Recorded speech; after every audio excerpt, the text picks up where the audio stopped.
a couple of years ago, I went through end of a marriage, a divorce, and have come to a space where recently I'd felt kind of more ready to explore the potential of a loving relationship again. I do find that I struggle with finding and meeting people who are compatible with sort of my values and routine lifestyle. Like, for example, I'm quite a morning person. Um, just given my work schedule, I like to be active in the morning before work. I am somewhat more introverted in terms of social settings, um, where a lot of the people that I've communicated with or connected with seem to be a bit more on the opposite end of the spectrum with those things. So I guess my question would be, how may I navigate the situation or better honor my parts that value my habits and lifestyle while trying to explore dating and making new connections? Okay, what do you want to say to this? Okay, they're already saying what they were saying partway through this. They're saying compromise, compromise, compromise, compromise. Okay, what are you showing me with this? Okay, they're talking about there's the compromises of the head and there's the compromises of the heart. They're talking about like like a compromise of the head is, say this again. This can't work out because of this. This won't work out because of that. I don't think I can do this. I don't think I can do that. They're also talking about like ideas, things you've been taught around what can and cannot work. And then they're coming to compromises of the heart. They're talking about like internally you are feeling this doesn't feel right to me. This doesn't feel right for me. Something here just doesn't feel good inside. Okay, it doesn't feel what? They're saying like it doesn't feel connected. It doesn't feel like there's no enthusiasm. There's no curiosity. There's no joy. Like they're saying those are compromises of the heart is when that's coming up for you and it's being dismissed often because this is like because the mind is saying, well, this is what we've learned works and this is what we've been told to do, what we've been told or how we've been told a good relationship is. And they're saying to go with the heart. They're saying get to know the parts around the mind stuff that they were talking about, compromises of the mind. They're talking about getting to know those parts, finding out where they learn these things from. They're saying there's a lot of legacy burdens in this. Get to know those parts holding the legacy burdens so that way they can release them. They're saying a lot of these will release very easily, not all of them, but a lot of them. And then they're saying spend time getting to know what's within the heart. What am I called to? What feels like a good, healthy, loving relationship to me? What kind of qualities excite me in someone? They're talking about like not necessarily what they do, but how they do it. They're talking about like they're giving the example of science and spirituality. Like you can have a scientist who is deeply heart led. They are doing science out of beautiful curiosity. And then they're talking about how like you can have someone who's really into spirituality, but they're doing it all from the head. They're doing it all from the mind of like, this is what I've learned I should do, and this is how I've learned that I should do it. And so they've just kind of taken this on and done it, because oftentimes people will align, science with the mind and spirituality with the heart. And they're talking about how there's many, many, many more examples like that where, we assume we won't be compatible with this, but we're looking at the surface stuff. We're not looking at what? We're not looking at the energy with which they do it or say it. And they're talking about tuning into the heart, and that'll lead you on the right path. That'll lead you to the right person. They're just really emphasizing tune into the heart, tune into the heart, tune into the heart. Okay, they're pausing there. How's that?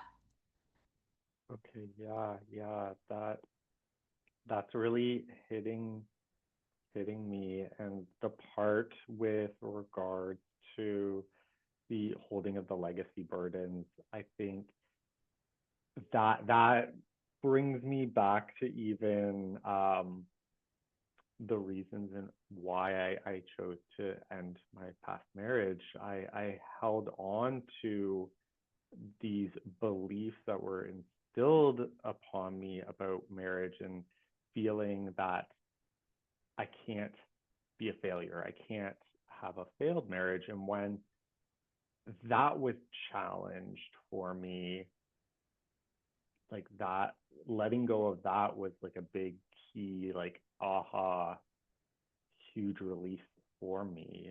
It really lifted a big weight off of my shoulders and made such a challenging um, life decision come with a lot more ease than what I actually would have anticipated or guessed. So I think that part especially spoke to me in terms of kind of being more curious about those parts associated with the mind and what they're holding. Yeah, they're saying curiosity is key. They're talking about how that there's a reason why curiosity is one of the they're saying it's one of the most common C's there is. They're talking about Dick Schwartz's eight C's, right? And how it's often said that curiosity is one of the first things usually that will come up. The one of the first self qualities that will come up in someone starting IFS. And when they say curiosity is key, I mean they're showing it coming from the heart, and it just unlocks doors. It is like they are showing it just unlocking doors. And what is behind like the unlocking of a door is the unlocking of possibilities. Wow, they're showing curiosity because it is literally the choice to unlock the door to almost any possibility. I mean, they're saying it can be a little more open or a little more limited depending on, how much curiosity is there versus parts beliefs that are up and stuff like that. But they're just talking about it opens to more possibilities than the mind is aware of, than you've been told there were, that you've experienced that there were. They're literally talking about it being key and about it just opening up this door. And they're not even showing me what's I don't see what's beyond this door. The door has opened up. I see that there's this doorway, and I it looks inside, it looks black to me. I don't see anything inside, but it feels my sense of what is behind this door is absolutely expansive, and it feels like there's surprises waiting to be discovered and waiting to be found and just I mean it is like my sense of it is just absolutely lovely. And they're just again they're saying curiosity is key. Curiosity is key. Curiosity is key. It is key, key, key, key, key. Curiosity is key. Okay. They're pausing there. That makes a lot of sense. I feel like I've um I used to be that person who could, look beyond the door and see that like just an expanse. And while there's nothing definitive that I could see because you kind of don't know what necessarily the future has in store, but I could just see possibilities. And I feel like at least in the context of this situation, I haven't been seeing that. And it probably is because I've kind of been lacking that curiosity, whether it's just been feeling a little bit deflated, putting myself out there and feeling like I've met some people where I'm just like, ah, this doesn't feel like it's a good match. It doesn't fit well. It doesn't feel well for whatever reason. I think it's kind of taken away that curiosity, that sort of excitement of seeing what the possibilities could be. And I think now it's like I've almost got blinders on and I'm not really seeing that. They're saying two things. One thing they said was you were talking about seeing what the possibilities could be, and what the possibilities are beyond that is what they said. Like there's even more that you're not aware of, and they're talking about just opening up to there could be even more. And they're saying genuine curiosity does that. And the more curiosity that that you are accessing, the more curiosity that is within you, the deepening of that curiosity expands you more to the possibilities that you don't even know about. It is just being curious about what more is there that I don't even know about yet. And it's not based on a framework of things we already know. It is I know I don't know what this is, but I'm super excited to find out. Okay, and then the other thing they were saying, because you were talking about, I think the last, or one of the last things you said was talking about putting blinders on, but you started, it was a little bit before that, but they were talking about, again, coming back into the heart. It's like that coming back into the heart, it's going to lead you to what does feel right and help you better discern what does and doesn't feel right to you. And again, it's there is this what doesn't feel right to you, so you know and you can move on from that. But then it opens you up more to what does feel right, and it opens you more up to that curiosity.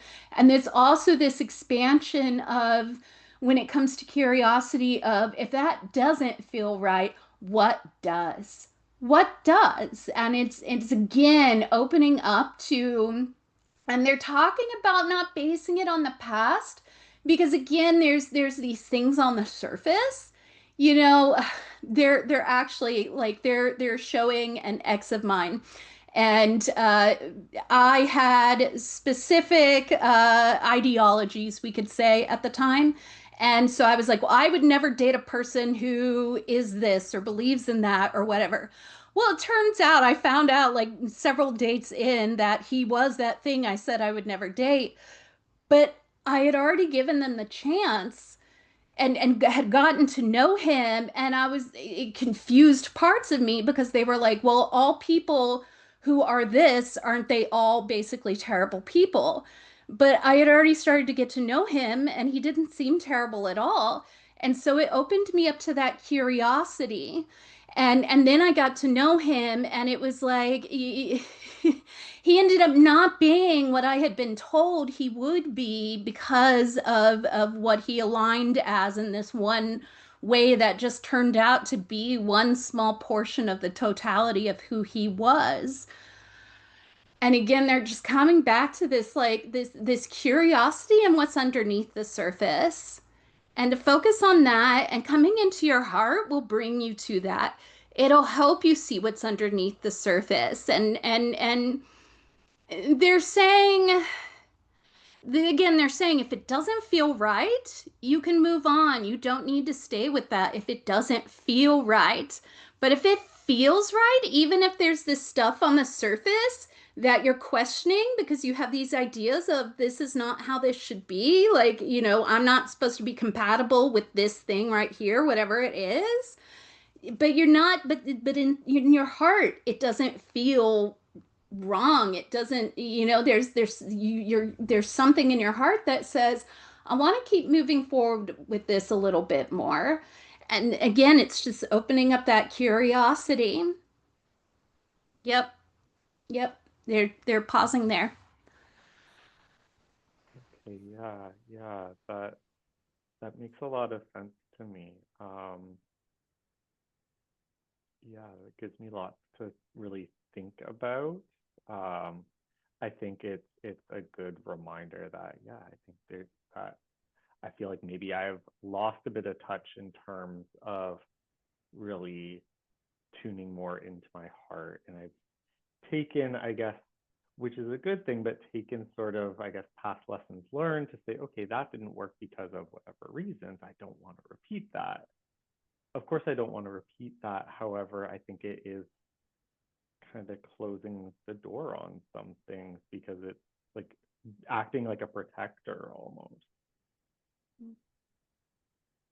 Yeah, they're just saying focusing on the underlying energy and focusing on your heart and your curiosity and how it feels to you in your heart.